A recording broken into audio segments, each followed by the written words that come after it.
korejwe umusaraba mu ruhame ku muvuduko mwinshi nitwa igihame imigezi yo yarakamye adpro renga nkumene nabuze n'umwumena hagatonyanga basi nanjye nshira umwuma gusa wowe mana uranzi isina ryanjye uzarisiga irangi. Mbere yo kugira ikindi mvuga reka mbanze mvugeho ku ndirimbo yawe gatoya numvise utangira uvuga ngo bakwikoreje umusaraba mu ruhame ngo wabaye igihame n'ibindi bikurikiyeho urabizi. Yego. Aho hantu ndumva wahasangiza abantu gatoya nkumva uri Yesu bakwikoreje umusaraba mu ruhame byagenze bite? Amerika mbaze ngari ibombere we. Yego nzamamara imirimo y'uburetwa nyihorere nuko byangora kukwereka uwo ndiwe w'icyo gihe sinibagiwe yuko tubana ntagutunze.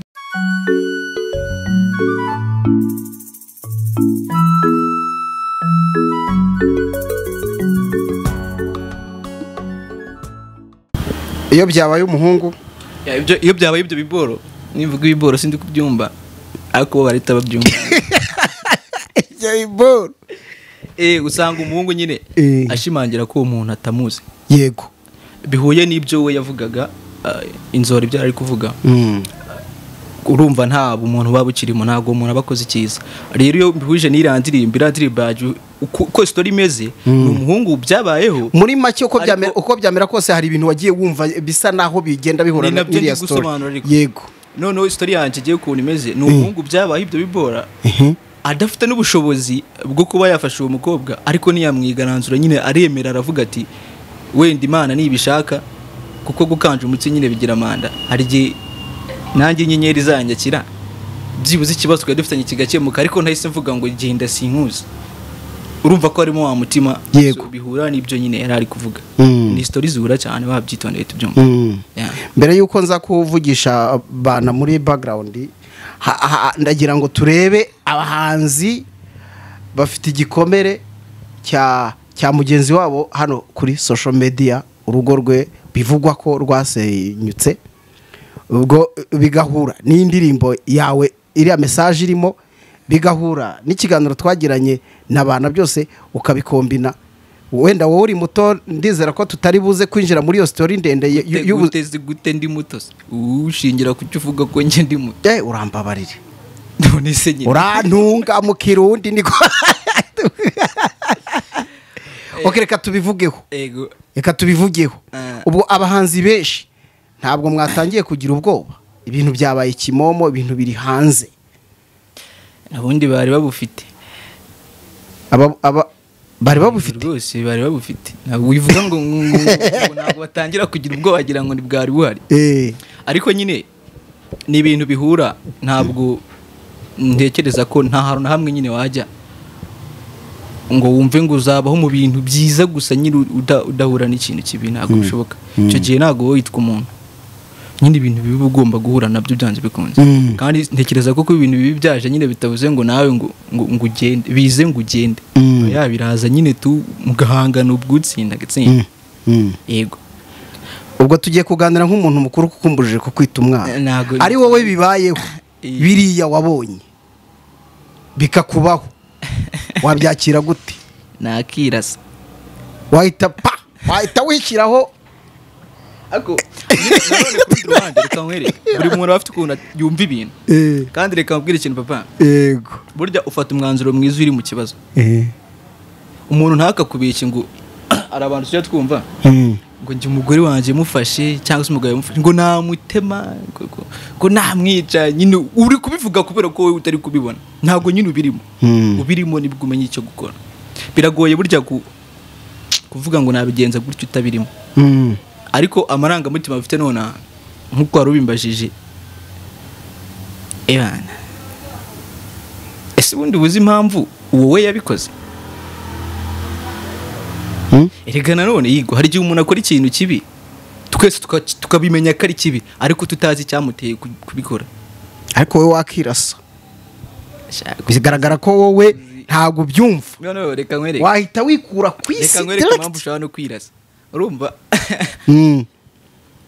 reba abasitari benshi dufite hano yego mpamya ko abenshi nyine nabo batararushinga yego abenshi ni abantu batararushinga impamvu ahubwo birirwa banavuga ngo ariko ngo uri mu biki impamvu nyine uri mu biki ngo reba imyaka ngo reba amafaranga buri wese afite ubusobanuro bwiwe sibyo ariko uriya wa mupapa we si umwe muri abo yarabitinyutse nyine arabikora sinzi niba uri kubyumva bagenzi be benshi ntabwo bapfa kubyumva ariko yarabitinyutse arabikora noneho nyine umuntu akamukorera ikintu nka kiriya njye ntapfa no kwe sinjya apfa kubyizera we wahita wirasa ko niko kuri nyine ndagira ngo banze we yigomwe banze nyumve papa we yigomwe tubyite kwigomwa kuko yakoze ikintu abandi bantu batari gukora mbere yuko bira byose biyo kuvuga ngo ugiye gushyira amago ni ibintu abasitari nyine bakora we aratinyuka arabikora noneho wowe mugore nturi kureba ikintu atinyutse gukora byibuze ugiye agaciro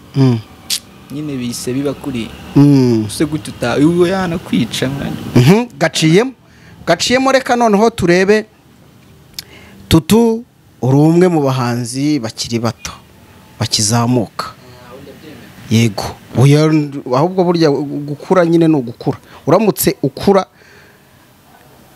no gusubira hasi ntekereza ko ari ibintu bibiri ibyiza ni ugukura umuhanzi ukiri muto ntabwo ushobora gutekereza ko bino bintu byaba bijemo igisebo ariko ubundi kumenyekana binamaze iki ko bidaporoteja n'umuntu ko byakabaye ari ibintu bihita biporoteje umuntu mu buryo nyine igitinyiro umugore ntagomba gukora ibi reka mbwire wowe ntutekereza ko noneho umurongo wawe ushaka kuvuga ahantu ndi kugana nihe ko mbona abakuru banjye ibintu byabaye kimomo biri kubiha nibyo nakubwiraga mu kanya wowe ubwo ngubwo utangiye gutekereza ko nutabikora ngo aho ugiye ngo uzahabonera amahoro ese biriya ntabwo byaba ku muganga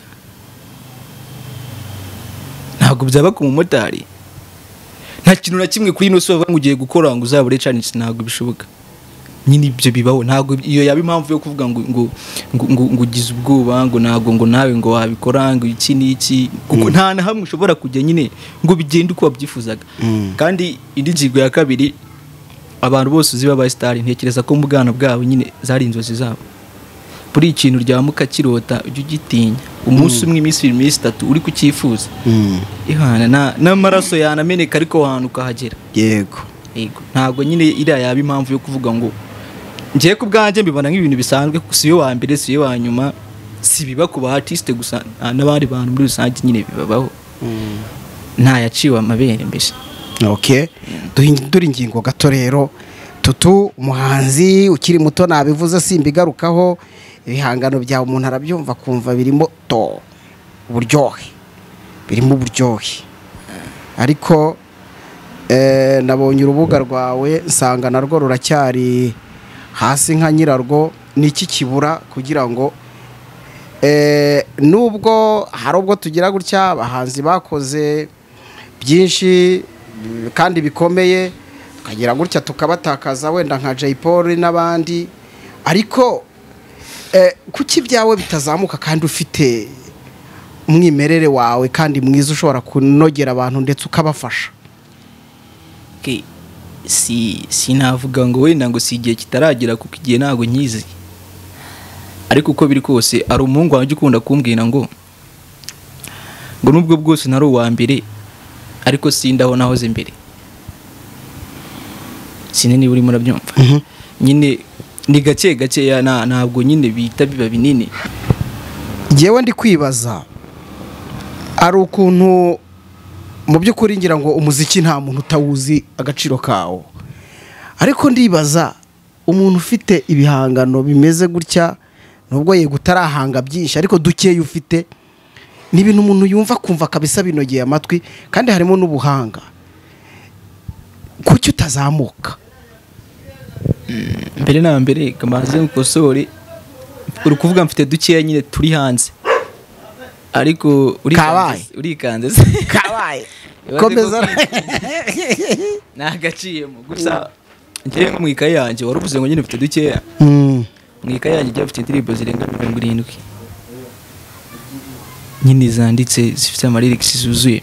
Yego. Gusa nyine kuba ufite 70 hanze hari 3 bitomba ikibazo abakirisi uko wanze kuzisohora wazikoze nyine ariko cya kibazo nyine cya wa muntu gukubita inkoni bihute nicyo kiba gikomeje gukurikirana. Hari abahanzi hano mu Rwanda, oya ntabwo ari abahanzi nari nibeshye, hari abagabo babigize umwuga kuzamura abahanzi bashingiye ku bihangano byabo bumva bakabyumvana ubuhanga koko bashobora kugeza ku banyarwanda. Emwe hari n'itangazamakuru.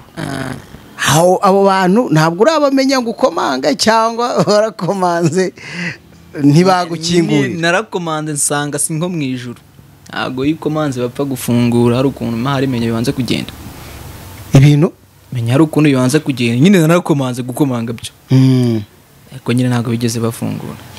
Ariko ntabwo nzarika gukomanga, nyine nzakomeza nkomange, wenda hari igihe bizakunda bagafungura.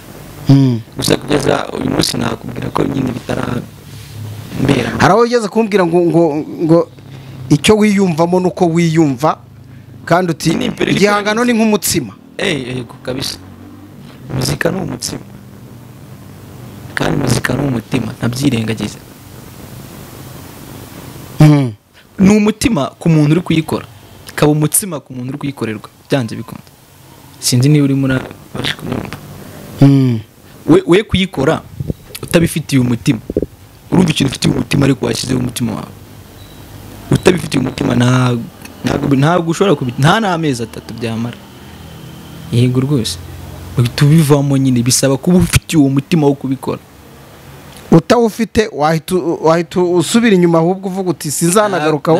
Ntabwo uvuze gusubira inyuma byo uzavuze ngo ugasubira aho wahoze. Reka nusubira inyuma yaho wari uri imbere no bita gutoroma aho karenga iwanyu.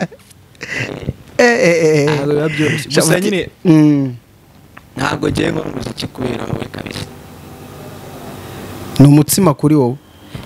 Wowe ubwawe bifite byombi, ni umutima bikambera n'umutsima. Icy'ingenzi nuko wiyumva. Bivuze kwiyumva, abantu bumva ko wiyemera, ariko kwiyumva nyine ndi kuvuga ni kuri kw'Imana. Ngenzi ko mfite lyrics nziza. Yego. Amagambo yanjye nzi ko ari meza, nzi ko nyine uri umuntu utega amatwi byibuze bakumva ari aho nyine hari ukuntu utari usanzwe ubizi. Kuvuga ngo bijyanye n'ibyo usanzwe wumva, nyine wumva ko hari ukuntu byenda gutandukana amatwi.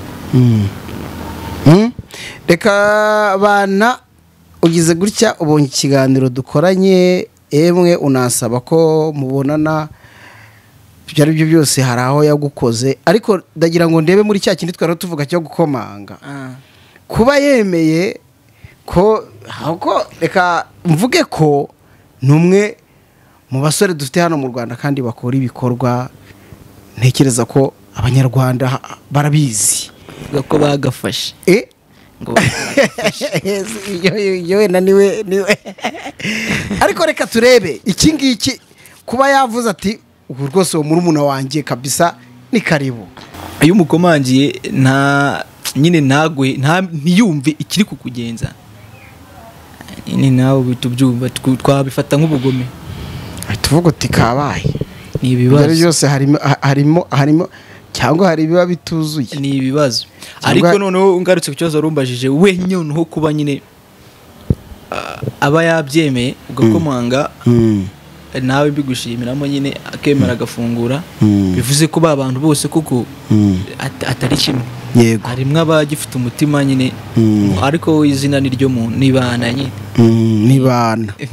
Hari ukuntu umuntu aza wenda yitezeho umuntu ikintu runaka mu buryo bumwe cyangwa ubundi, avuga ati jyewe numva uyu muntu nimwegera swati arangira inama ku buhanzi bwanjye nk'inararibonye, swati aranyereka umurongo nshobora kunyuramo ibintu byanjye abanyarwanda bakabyumva, aranyereka utuntu n'utundi mu buryo bumwe.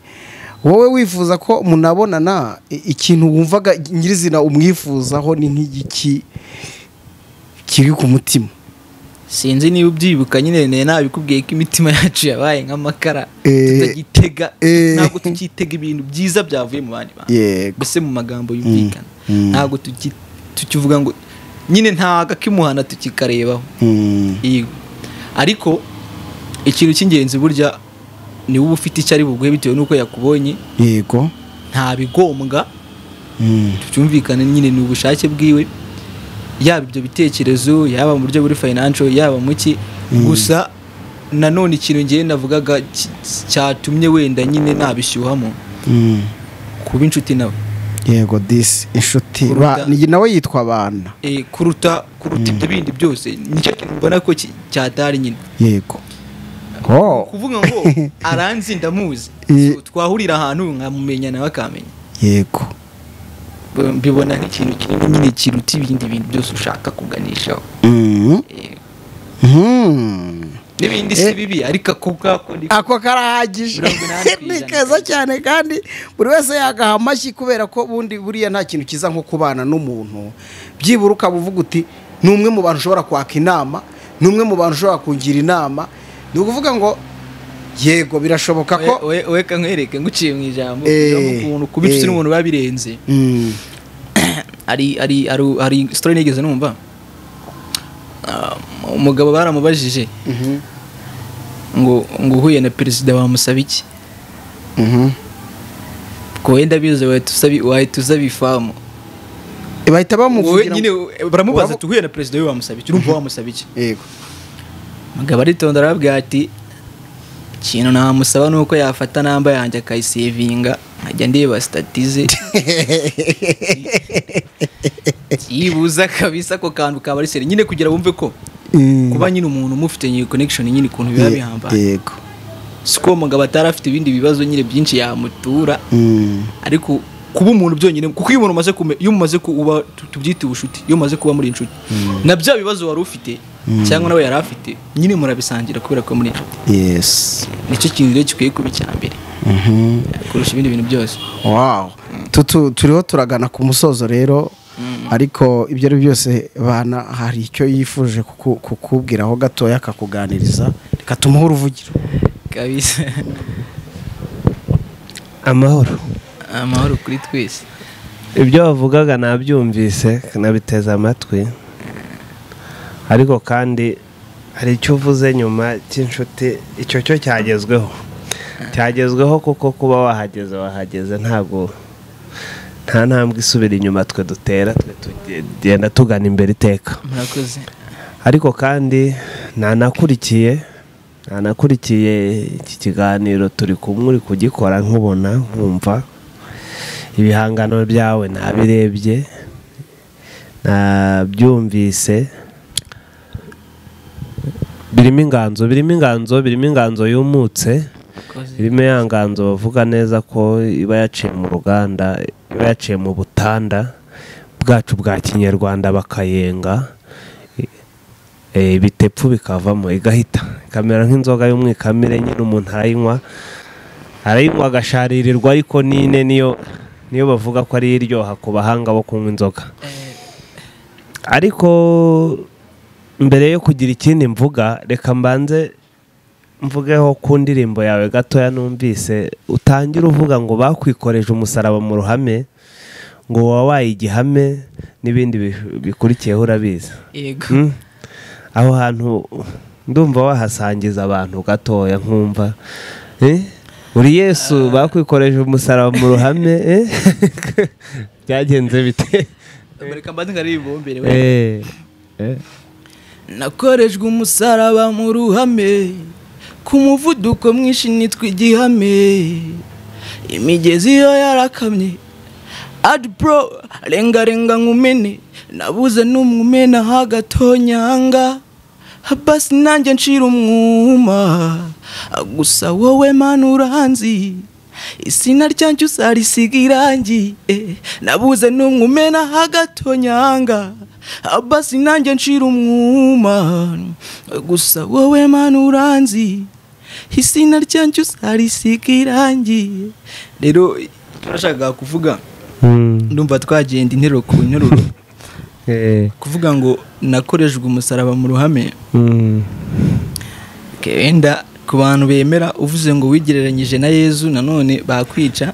Ntekereza ko ataba ari byo kuvuga ngo wigereranyije nawe, gusa nyine mu buryo bwa gihanzi yari ukugaragaza ko ubuzima umuntu yaciyemo nyine yagiye ahura n'ibizazane bigiye bitandukanye. Ubushize ni yasi y'abasenga na yasi y'imisaraba. Isi y'imisaraba, isi y'ubuzima busanzwe itugoye nyine n'isi y'imisaraba. Nibyo navugaga rero. Ibyo bibazo rero uwo musaraba reka uhagararire ibizazane cyangwa se ibibazo, mbese abantu bakabikugerekaho. Nicyo nari ngambiriye kuvuga. Rero nkavuga ngo ku muvuduko mwinshi nitwa igihame nyine nuko uko byagenze kose, ariko urakataje. Yego, wahita ibyumba byihutirwa. Gusa kugira ubyumve neza aho birangira mvuze ati Uwiteka aranzi, izina ryanjye azarisiga irangi byanze bikunze. Kandi Uwiteka ntabwo asiga irangi asira ibanga. Arigize ngo ugiye kumbaza ngo asiga irangi gute? Babyumve neza. Umwana w'umunyarwanda uhita ubyumva ntabwo. Babyumve neza ntabwo asiga irangi asira ibanga. Birumvikana ko ari inganzo nyine ikangurira abantu kuba ubumuntu, kuko Uwiteka nta handi ababa mu bantu. Ni ukugira ubumuntu, ni ukuba inyangamugayo, ni ukugira umutima ukunze, ni ukugira umutima ufasha, ni ukugira umutima urekuye. Ni nayo mpamvu nayise inganzo nyine ifite ireme, inganzo yumutse. Ndibuvugeho gakeya, hari ibintu wavuze muri iki kiganiro byitwa ngo warakomanze. Warakomanze mbigereranya n'umuntu uri mu cyerekezo. Wowe urahamanya neza nawe, uragira uti lyrics zanjye ni nziza, urahamanya neza nawe ko lyrics zawe ari nziza, urahamanya neza nawe kuri mu cyerekezo kuko uri mu bintu ukunze, ntabwo mbihakana, uri mu bintu ukorana umutima, ibintu ushyizeho umutima. Ariko iyo uri mu cyerekezo ntugere ku ntego ubigenza ute? Icyambere cyo wenda kuko ikiganiro wagikurikiranye n'amahiri, ntabwo njya mpunga ibibazo. Urumva iyo nagize ku ntego ntabwo bivuze ngo ndahita ngo nyivaho. Ngende umuntu uzi ko icyo uri kwigira cyo nicyo bacyo. Nkomeje nkunganiye, buriya ntiwasanga warakomanze ugakomanga ku kizingiti kandi hari urugi. Tajuri kunseka. Gusa iyo uvuze ikizingiti ndabyumva. Kino kiba kiri ntukore ku rugi ukamara imbaraga zawe uhonda ku kizingiti kandi hari urugi. Akaba ari nayo mpandaro yo kuba batarakumvise. Akantu uvuze ushaka kuba ari byo, kubera ko twe dukomanga ahantu tuzi ngo abandi bakomanze. Sinzi niba uri ugakomanga ahantu ndi kubyumva, kubera ko uzi ko kanaka na kanaka bahakomanze. Wenda ugasanga baranimutse wenda batakirimo. Nibyo ntarasobanukirwa nanjye neza. Inama naguha aho ngaho rero, hari ugukomangisha gukomanga ku kizingiti usize urugi, hari n'uburyo umuntu akomangamo. Ushobora gukomangisha ibirenge umuntu ukumvisha akavuga ati so ninde umpondera urugi ntanagufungurire.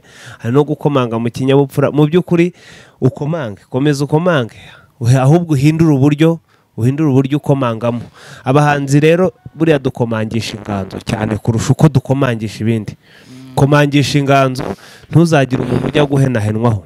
Muha imirongo mugani, n'umukubita imirongo azumva, bene amatwi bazumva, kandi ibyo ari byo byose izagira ikintu gitsitse, izagira igitsitse. Nihuse nkagira n'ikindi mvugaho,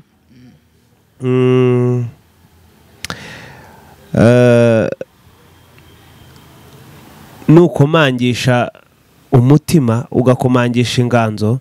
Ba bagabo bake bavugaga mu kiganiro bazumva, ni bake nyine, ni bake ariko bazumva inganzo. Nibumva inganzo nta gisigaye. Ikindi ni ukubaho mu nganzo yacu. Niyo nama naguha, kuko hari n'igihe ibyo duhanga bitaduhangaho, ugasanga turanyuranya nabyo. Reka ibyo duhanga binaduhangeho. Niba turirimba ubumuntu natwe tubanze tuba abantu, tureke kuba ibyapa ku mihanda. icyo nasorezaho nguha inama ikomeye, wagize inzozi nziza urarota uba umuhanzi, ariko buriya kugira inzozi si igisubizo. Igisubizo ni iki? Ni ukuzikabya. Kugira inzozi si igisubizo, igisubizo ni ukuzikabya. Guma mu murongo urimo neza, naho ibindi kuba twabaye inshuti byo ntubitindeho. Icyo naba mfite cyose nzagushyigikira, kuko inganzo yo nayumvise, kandi ibyo ari byo byose turajya imbere, turajyana, turafatana urunana, turafatana ikiganza, tujyane tuzagera nayo kabisa. Murakoze. Asante sana. Yego nzamamara imirimo y'uburetwa nyihorere, nuko byangora kukwereka uwo ndiwe w'icyo gihe. Sinibagiwe yuko tubana ntagutunze, bineye gushima uwampaye ibe gutyo uyu munsi twarekeye. Wow, tubashimire cyane inshuti zacu, muri inshuti z'akadasohoka pe. Umwanya tumaze turi kuganira na Tutu wasuye mugenzi we, ni byiza cyane. Icyaduha ahubwo abahanzi bakagira ubumwe n'urukundo, ndetse icyaduha abahanzi b'iwacu bakajya bibonera inama z'abakuru babo, cyaba ari ikintu cy'umugisha rwose. Nsabe abanyamakuru batandukanye, mushobora kutuzanira bano bantu bafite ijambo, bakajya baganiriza abandi bana barashaka kuzamuka kandi barashaka gukora, baranashoboye. Reka tubahe umwanya. Mbashimire cyane, kandi nimba Tutu nta cyaba kigusobwe mu byo twavuganye ngo cyongereho, twasoza. Ikintu cya mbere cyo ni ugushimira umuntu wese nyine wakurikirana ikiganiro kuva ku ntangiriro anti nawe nyine ni uwo kubaha, kandi nyine bakomeze basporting buri muntu wese nyine babona ko ashoboye. Ntabwo giye vuze supporting buri muntu wese ubonye, nyine supporting umuntu ukora kubona bikwiye. Ikindi nshimira umuvandimwe buryo yatwaciyemo n'iby'agaciro, anyeretse ko bose atari kimwe. Abantu nyine baratandukanye, ntabwo ibyamamare byose byikina, niko nyine harimo akantu gatandukanye. Mushimira cyane, Uwiteka akomeza mwagurika bisa. Murakoze cyane.